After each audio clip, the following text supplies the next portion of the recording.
You're watching PaperLoud, stories you can feel, questions that change you. Because every truth has a voice. Not happy yet? Then breathe harder, eat chia seeds, and smile already. That's the pitch echoing through glossy magazines, wellness apps, and overpriced retreats. For a modest $299 per month, you too can upgrade serenity. The irony? Calm has become a subscription model. Behind the pastel yoga mats and cucumber water lies an engine thriving on insecurity. If you've ever felt guilty for skipping meditation, anxious because your sleep score dipped, or inadequate after seeing an influencer sipping green juice, you've met the paradox of wellness. It sells freedom, but delivers pressure. The mechanism is as old as marketing. Define your normal state as defective, then monetize the cure. Only here, the defect is being human, tired, stressed, imperfect. The cure? A rotating catalog of subscriptions, powders, retreats, gadgets. Liberation is promised, invoices guaranteed. The wellness promise that stresses us out. The wellness industry is not a side business anymore. It is a multi-trillion-dollar machine, expanding faster than traditional healthcare and resilient to crises. When GDP collapsed in 2008, vitamin sales rose. During the pandemic, supplements soared while other markets shrank. Translation, your stress keeps their profits safe. This system isn't built on evidence, but on language. Buzzwords like immune booster, energy reset, inner cleanse, and balance formula inflate minor health claims into miraculous promises. In the EU, the legal phrase supports normal immune function gets morphed into prevents disease. It's not science, it's linguistic cosmetics. Generational shifts amplify demand. Millennials and Gen Z pursue wellness as a 24/7 lifestyle project. Sleep trackers, mindfulness subscriptions, functional nutrition, boutique fitness. Older groups buy vitamins. Younger groups want ecosystems, apps, retreats, social platforms. For companies, this means stable revenue streams from both ends. History matters too. The term wellness was coined in the 1950s by Halbert Dunn as a philosophy of holistic balance. By the late 1980s, commercialization took over. Spas, supplements, detox fads. What began as a framework for self-care became a sprawling market where being well turned into another obligation. And here's the cruel twist. The industry doesn't just exploit your weakness, it manufactures it. Meditation apps gamify peace, offering streaks and badges. Some digital therapeutics show modest benefits for anxiety and depression, but most commercial apps don't reach that level. Sleep trackers convert rest into performance metrics, often leaving users more restless. A bottle of water is reframed as detox, a yoga mat as lifestyle alignment, and a silent retreat as a $1,000 photo backdrop. The outcome is measurable. Guilt when relaxation fails, shame for missed rituals, anxiety from falling behind in the race for serenity. Wellness, sold as antidote to hustle culture, has absorbed hustle wholesale and rebranded it with scented candles. The result? Self-care mutates into self-surveillance. Calm becomes competitive. Breathing becomes branded. Rest becomes monetized. The promise is radiant, seductive, everywhere. The outcome is visible in data: rising perfectionism, growing anxiety, and widespread burnout. The more we chase wellness, the less well we actually feel. Myths that drain us. Chapter 2: Detox Subscriptions and the Lie of Purity. Detox water, detox tea, detox foot baths fizzing with theatrical brown sludge. The message never changes. You are contaminated, and only their product can cleanse you. Science keeps repeating a less profitable truth. Your liver and kidneys detox you for free. Commercial cleanses can't improve that. True medical detox exists: chelation for heavy metal poisoning, dialysis for kidney failure, but those are clinical procedures under medical supervision, not Instagram smoothies. Still, the lie thrives because purity sells. A clean body becomes a moral badge, a certificate of discipline.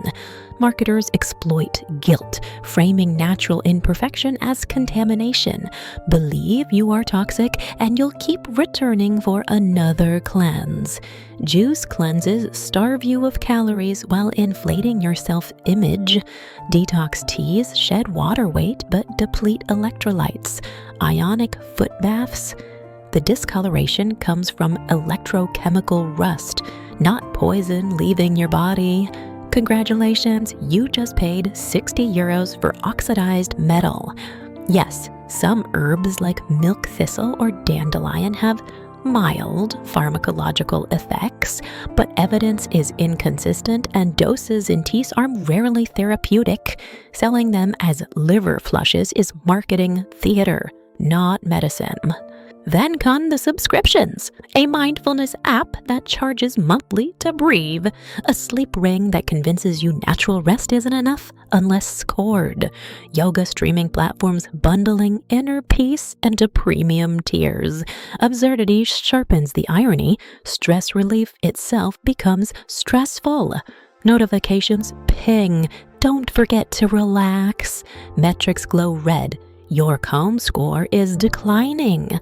The very tools meant to ease tension produce new anxieties. The cruel trick? Each product is framed as empowerment, yet each tightens the leash. You believe you are choosing wellness, but in truth, wellness is choosing you, one invoice at a time. From self-care to self-pressure. Wellness once meant slowing down, a walk, a bath, a quiet Sunday. Today, rest has been optimized, professionalized, monetized.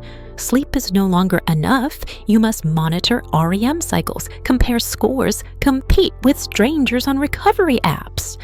Meditation, once a spiritual discipline, now comes with street counters. Miss a day, the app mourns your failure. Yoga, once flexible, now demands boutique mats, curated playlists, branded leggings. Even breathing is commodified through courses and gadgets promising oxygen optimization. The pressure builds quietly. Start with 10 minutes of meditation. Soon it's 30. Eat clean, then spiral into food paranoia. Self-care mutates into self-criticism. You don't rest because you want to. You rest because you fear falling behind. This is the productivity paradox of wellness. It poses as an escape from the hustle culture, yet it recreates hustle in pastel colors. The same metrics used for sales quotas now track minutes logged. Work never ends and only changes costume. At its extreme, wellness resembles a cult. It preaches commandments. Thou shalt juice kale, thou shalt bandish gluten, thou shalt worship Himalayan salt lamps. It offers saints, influencers with immaculate routines and suspiciously expensive skin. It enforces purity tests. Deviation equals weakness. Community turns to competition. Friends become benchmarks. Wellness isn't shared, it's compared. The question is no longer are you well, but are you well enough to post it? Ironically, the pursuit of peace becomes the most restless performance of all. The breaking point. When wellness becomes a cult of burnout. The wellness industry loves to preach freedom, yet the deeper you sink into its rituals, the more it resembles a cult, one built not on transcendence, but on fear of imperfection. Cults thrive on rules, Wellness have endless ones.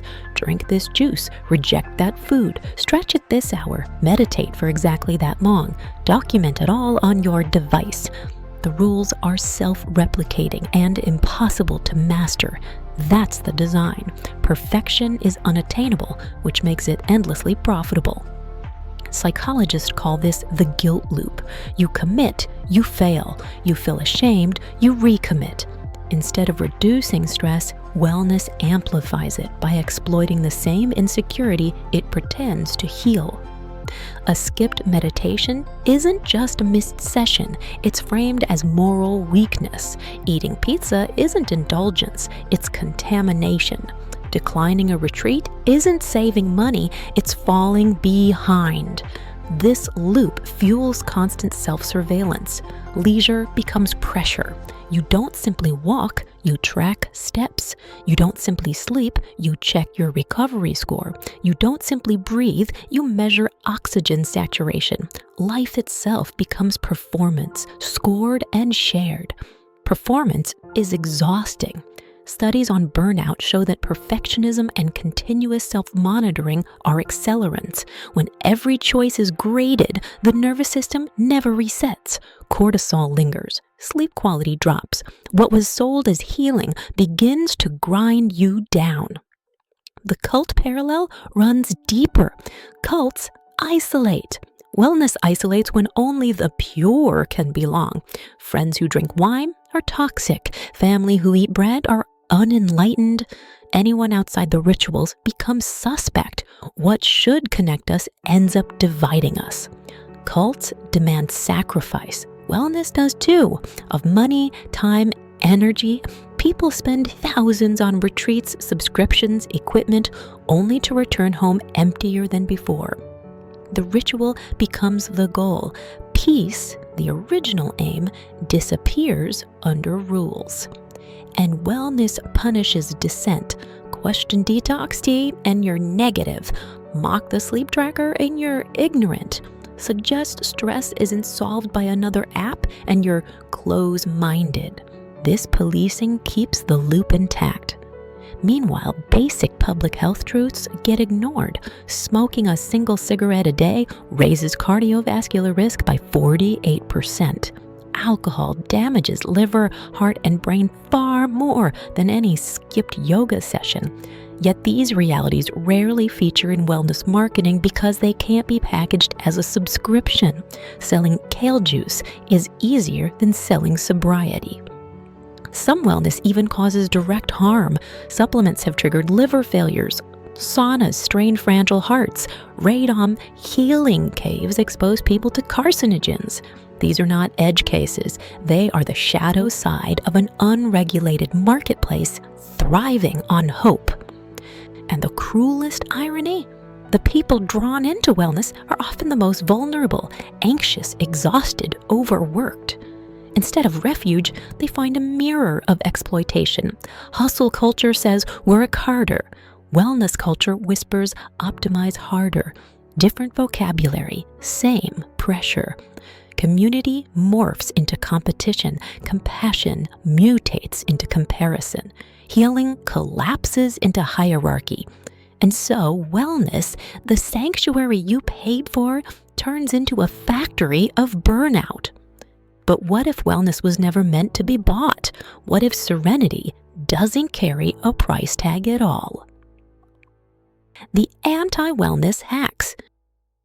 Stop buying serenity, start reclaiming it. The most effective wellness hacks aren't glamorous, don't sparkle on Instagram, and can't be sold on subscription. They're free, boring, and they work. Sleep, the cheapest, most potent anti-burnout drug. 8 hours outperforms detox teas, supplements, and meditation apps. Combined. Movement, not boutique classes, not $1,000 bikes, but walking, stretching, dancing. Your body doesn't care about logos, it cares that you move. connection. Loneliness kills as surely as cigarettes. Real conversations heal more than any vitamin stack. Friendship can't be packaged, which is why the industry ignores it. Boundaries. Refusing unpaid overtime protects your health better than lavender candles. Saying no is unmarketable but revolutionary. Want the strongest hack? Keep a stress diary. For 2 weeks, rate your stress from 1, calm, to 10, exploding. Patterns will surface. That's your personal limit. No app required. Congratulations, you just built your own burnout defense. Recovery isn't optional, it's maintenance. Schedule breaks like business meetings. Recognize warning signs, tension, irritability, broken sleep. Alternate hard work with lighter tasks. Seek professional therapy if you drown. Science proves it works. Instagram doesn't. The irony? These hacks won't trend. You can't build a billion-dollar empire around go to bed on time or call your mom. That's why they remain yours. Unbranded, unsold, unstoppable. Chapter 6. Changing the system, not just yourself. Instruction number 5. Don't just hack the self, hack the system. No meditation app can erase a 60-hour work week. No detox smoothie can heal poverty wages. No crystal can offset algorithmic pressure from social media. Burnout isn't an individual failure, it's structural. True wellness requires cultural reform. Workplaces that reduce workloads, enforce breaks, respect limits. Governments that regulate overtime, protect weekends, and restrict false health claims. Societies that stop idolizing hustle and start valuing rest. And don't forget the planet. Wellness is often wasteful. Plastic jars for supplements, energy-hungry spas, long-haul flights to healing retreats. Serenity shouldn't cost the earth. This isn't a call to abandon self-care. It's a call to recognize its limits. Your sleep matters. Your boundaries matter. But no ritual can save you if the system keeps extracting. Real wellness begins when cultures choose people over profit. So if the wellness industry shouts louder tomorrow, remember, silence was never theirs to sell. Peace was never a product. It lives in the unmeasured breath. It waits in the unoptimized hour. It rests in the unbought silence.